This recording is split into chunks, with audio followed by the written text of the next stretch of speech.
première partie qu'on prenne longtemps, je me suis couché de bonne heure. Parfois, à peine ma bougie éteinte, mes yeux se fermaient si vite que je n'avais pas le temps de me dire « je m'endors ».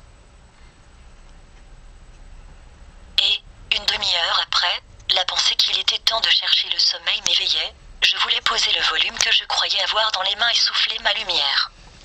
Je n'avais pas cessé en dormant de faire des réflexions sur ce que je venais de lire, mais ces réflexions avaient pris un tour un peu particulier. Il me semblait que j'étais moi-même ce dont parlait l'ouvrage. Une église, un quatuor, la rivalité de François I et de Charles Quint.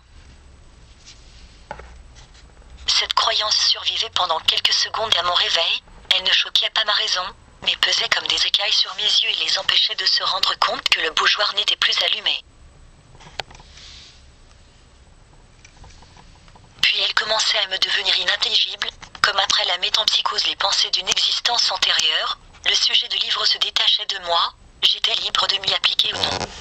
Aussitôt je recouvrais la vue et j'étais bien étonné de trouver autour de moi une obscurité, douce et reposante pour mes yeux, mais peut-être plus encore pour mon esprit, à qui elle apparaissait comme une chose sans cause. Incompréhensible, comme une chose vraiment obscure.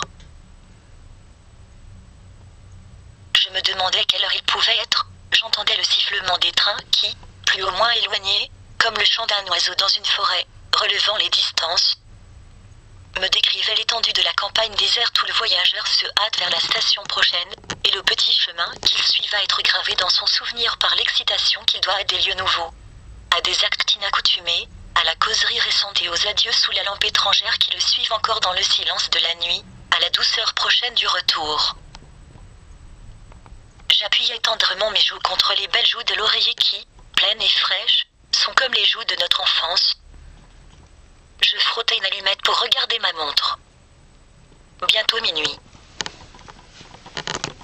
C'est l'instant où le malade, qui a été obligé de partir en voyage et a dû coucher dans un hôtel inconnu, réveillé par une crise, se réjouit en apercevant sous la porte une raie de jour. Quel bonheur! C'est déjà le matin. Dans un moment les domestiques seront levés, il pourra sonner, on viendra lui porter secours. L'espérance d'être soulagé lui donne du courage pour souffrir.